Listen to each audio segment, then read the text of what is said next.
Hello guys, this is your Gani Ja Pinoy ng various gadgets at Japan Junk Hunter. For today's video guys, para po sa mga nagla-live stream po na kumakanta at saka na gusto nyo pong maging pro yung tunog ng music nyo. So ito po suggestion ko sa inyo at para din po ito sa mga may hawak na pong mga Yamaha EG03 or EG06. So suggestion ko lang po sa inyo, dagdagan nyo pa po si Yamaha 03 or 06 nitong solid state logic. Kasi dito po ako nagugustuhan ko po yung output nito guys, no? Yung nag-merge silang dalawa. Nagugustuhan ko po yung output. Ito si SSL2 is lang po siya, audio interface. Wala po siyang echo, pero may 4 siya at saka stereo. Ang nilalabas niya naka 4, medyo malakas ang tunog niya, is medyo naka-boost at saka naka-stereo din siya. So parang naka-surround sa sa ulo pagpakinggan. So ganito po guys sa mga mayroon pong EG03. Ayan, dito muna tayo. Sa may hawak na EG03, kung gusto nyo pong magdagdag nitong solid state logic, so ganito lang po yung connection. So dito nakakonect na po yung microphone natin. At itong dalawa lang po siya guys. Itong dalawang output natin dito sa monitor, ilagay po natin dito sa dalawa, dito din sa line 1 at sa line 2. At saka dito naman, dito na tayo mag-headphone. So dito mag-headphone, siguraduhin nakakonect din ito sa computer. Siya yung i-assign mo pag pumasok ka sa StreamYard, siya yung i-assign mo guys itong si SL2. At saka ito nakapasok din sa computer, siya din yung assign mo para sa song background mo, mga music background, dito nang galing dito. Yan. So ang kagandahan po nito is naka-balance na po siya guys, no? Balance. So for example, lakasan mo yung tunog ng music mo. Pag hindi mo masyadong marinig yung boses mo, lakasan mo rin yung vocal mo. Pero para sa akin guys, dapat meron po ka pong nito, yung audio monitor. Ayan, yung audio monitor ko as gamit ko yung OBS, no? Hindi yung function lang ng OBS, yung sa audio mixer lang niya. Ayan, oh. For example, ganyan, oh. Check. Oh. So ganito guys, ipihit natin siya diyan. Check. Pag ganyan na, malakas na boses mo, abot na siya ng pula, malakas na tayo dun guys, malakas na tayo. Ang nakagandahan dito, malakas ka pero hindi siya distorted. Kaya check. Oh, hindi pumula, di ba? Hindi siya pumula. Hindi siya distorted. Plus may sounds ka. Ang sounds mo naman itimpla mo dito din. For example, ito. Para sa iyo para mahina, lakasan mo dito. Yan, pwede na yan. Check. Oh, yan oh. Ang lakas, oh. Buhay sa piling mo'y di ako nag-isa. Malakas na yan, guys. Oh, yan ha. So, dito ka magtimpla. Pag ipasok mo siya ka SSL2, guys, yun na yun, yung dating niya. Malakas na siya, guys, no? And then, naka-stereo pa siya. So, ito po yung maganda na emerge, dagdagan natin ng isang gadget na USB audio interface. Meron tong siyang dito, ito na audio interface, meron ding yung mga naka-focus right, pero as nagre-review po ako, mas nagugustuhan ko po yung labas nito guys, no? Mas nagugustuhan ko yung labas at saka namomonitor ko dito din pag umaakyat na ako ng StreamYard. For example, ito. So, yan guys, sa mga may EG ha, ito nakakonect na sa dapat may tayo, power supply. Power supply sa natin itong gadgets. At saka iba din yung sa papuntang computer. So, si computer dito yan sa naka-assign, oh. Yung sa computer, si EG, dito siya naka-assign yan, oh. Si EG yan. Siya ang naglalabas ng volume nito, yung music. Siya naglalabas dito. So, ganyan lang. Pero pag punta mo na sa StreamYard, iba na yon. Si StreamYard muna, sa StreamYard, ito na si SL2. So, harap lang natin. Sa StreamYard, si SL2 plus na yung i-assign mo doon sa speaker at saka sa mic. So, ganyan. At least dito, na-balance mo na. So, kung may idagdag ka pong mga yung tawa, yung mga sound effects dito guys, na tumatawa, pwede mo pang ilagay dito sa auxiliary. Itong sa auxiliary, pwede rin dito sa may piano. Pwede rin para pwede mo mapihit dito. So, dito, pwede mo siyang palakasin, pwedeng hinaan. Pero pwede rin dito sa auxiliary. Basta't naka-input mix ka guys, lahat ng sinaksak mo dyan, lalabas yan siya. So, ganyan. Kung may, for example, may mauno ka, mga B8 na may mga sound effects, dito mo ilagay or dito. So, mas maganda dito kasi meron na kasama doon sa B8 at saka sa mauno na mga 3.5. Oh. So, for example, meron kang yung sound effects. So, lalabas din yan. Itimplahin mo rin kung gaano siya kalakas din. No?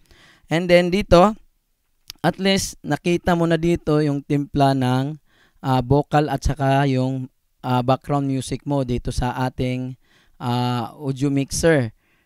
Ginawa nating audio meter. Oh, ganyan. Kabisado ko na to guys. Pag papunta ka sa 5, yan, malakas na yan dun guys. And then meron pa nga doon na malakas siya pero walang hindi siya distorted.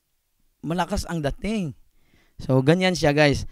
Nang dahil din dito sa ating solid state logic, no? Kasi naka 4K yan, naka 4K. Pag tanggalin natin yung 4K, iba yung labas. Lalo na kung hindi ka naka-stereo guys, pangit din siya. Dapat i-stereo mo siya guys para maganda yung tunog. So, ganito lang. Pag meron na po kayong ganito na solid state logic, ito lang po siya guys, yung kanabit natin. Yan lang po at saka headphone. Very simple. At saka naka 4K on. At saka yung 48 volts guys, wag mo nang pindutin. Yung sa gitna lang yung line. Sa gitna lang ha. Yung dito, naka-uslit lang, nakataas lang yan sila. Itong sa gilid, puro gilid nakataas. Yung sa gitna, yun yung mga nakapindot. Dapat balance dito guys. Oh. Check. Oh, dapat pag may nauna dyan, sigurado siya malakas. Kaya dito din, medyo malakas to na volume dito. Kaya medyo inunan ko na konti. No? Binalik ko konti kasi hindi siya mag-balance dito. Dapat ganyan, no? Ganyan siya guys na naka-line. Check. Oh, naka-line talaga. Oh. Balance diyan. So, ganyan po guys. Ano pa bang nakalimutan ko? For example pala guys, kung di ba meron pong mga nagla-live din sa TikTok, nagla-live sa Facebook, or kadalasan po sa TikTok guys. So sa TikTok guys, nagamit ko po ay iRig 2. So ito po yung iRig 2 kasi naka-iRig 2 po ako guys. Kasi gusto ko pong gamitin yung cellphone ko na may 3.5 jack. Ganito po siya. Itong 3.5 jack guys. Kaya gamit ko ang iRig 2.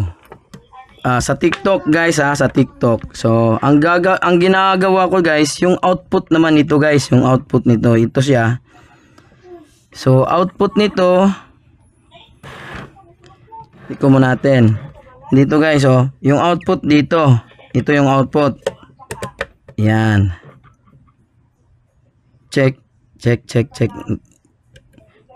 Okay. Okay, ayan. Output yan. At sa TikTok kasi, kailangan mo silang marinig din, di ba?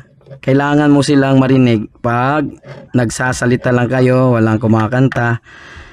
Kaya nilagyan ko dito guys, oh. Ito. Itong sa headphone wala na. Dito lang yung sa may guitar sign. At saka ito yung balik. Ito yung balik guys. Galing dun sa cellphone, binalik niya dito para marinig natin sila. Ang ginagawa ko, dito mo ilagay guys, oh. Dito. Kaya sabi ko dito na lang yung sound effects mo sa auxiliary. Kasi ilagay mo dito sa may keyboard. Yan. Yan. Para marinig mo yung mga kasama mo. Ipihit mo lang to, volumean mo kung naayon sa ano mo pandinig. So, yan. Ito papuntang cellphone. Yan, papuntang cellphone. Pero mas maganda, pag ganito kasi, nilagyan ko siya ng extension kasi nakahang yung cellphone ko dito, nakabitay. Kaya nilagyan ko ng extension. So, ganyan guys, yung setup. So, ganito setup niya. Dito yung balik para po sa mga nag-TikTok. Oh. At saka, minsan din ako, nagla-live din ako sa Facebook gamit yung naka-portrait. Hindi yung naka-landscape kasi yung naka-portrait mas hindi mabigat sa data, kaya minsan yung mga naglo-load lang ng mga kunting load makakita na ang video natin. So ayan yan guys, ito yung gamit ko, si iRig 2. So galing dito si iRig 2 sa out dito sa SSL2, i-volume mo dito guys, volume mo yan, and then yun, pwede na siya. Pwede ka na kumanta, pwede ka na mag-record. Pwede ka na mag-record din dito sa cellphone. Pero mas maganda mag-record sa computer. So, ayan guys, ganyan lang po yung connection. So, kung wala pong, hindi po kayo nalinawan, pwede nyo naman po akong tawagan sa YouTube, sa Facebook ko pala guys, sa Facebook ko ng Isagani Shimizu Magayon.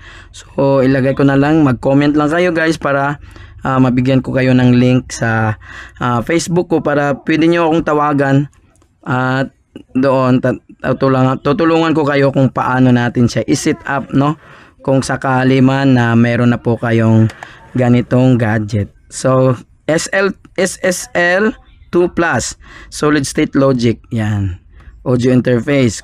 Sa mga recording guys, meron to siyang may kasama tong yung DAW niya. Yung DAW nito is nabibili lang talaga, pero matigas, maganda yung DAW nito, itong sa state logic. Pero hanggang dito lang naman tayo sa StreamYard, recording StreamYard sa Facebook, YouTube. So ito lang po yung gamit natin. So sa mga sa mga may AG, para po sa inyo to. Sa mga wala pa pong AG, nasa sa inyo po kung meron pa po kayong ibang mixer na gamit na naayon sa inyo na gusto nyo. So ito para po sa to kasi yung mga hindi mahilig po sa mga more on echo. Kasi minsan may iba na hindi nahilig sa more on echo kasi parang nasa sa kuweba na, diba? Ito po si Yamaha. Ito po yung effects niya, ganyan, check, test, 1, 2. Ganyan po yung sound effects ng Yamaha. Pero pag sa ibang gadgets guys, mas more sila sa talagang more on echo. More in echo talaga. Pero kung sa mga mayroon pong mga ibang gadgets yan, so ang isasuggest ko sa inyo para po maging ma-boost yung mixer nyo, para ma-boost pa yung mixer nyo, i-merge nyo sa itong ganitong unit na audio interface. So nasa sa inyo kung sa Focusrite or ditong solid state logic. Para sa akin, gusto ko ito kasi po ito lang, last na po.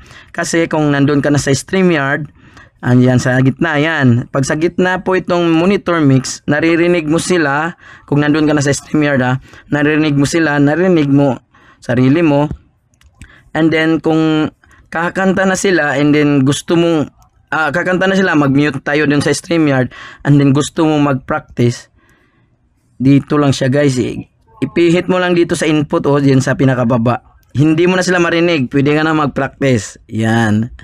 At saka meron din yung mga iba na naakyatan ko na mahina yung nila, mahina yung